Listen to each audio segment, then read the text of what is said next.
हे आहे VCB vacuum circuit breaker. Operator Akshay Dhanwe.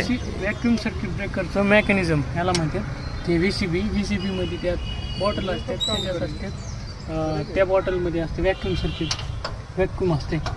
आणि आता सध्याला हे मेकॅनिझम असं झालं आहे की ऑपरेट होत नाही.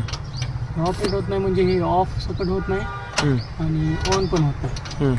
आता सध्या मला म्हणजे त्याचं कारण धनवे साहेबांनी काही माहिती दिलेली आहे. त्याचं कारण याचं काही नाव मला माहित नाही बरं का. ते अटकतंय मध्येच. ज्यावेळेस ऑपरेट होईल असं ते का अटकतंय याचा प्रॉब्लेम आपल्याला काढण्यासाठी आपल्याला हे खोलायचंय. म्हणजे खोलल्यानंतर आपल्याला कळेल. बरं, आता पुढचा व्हिडिओ आपण नंतर बनवू.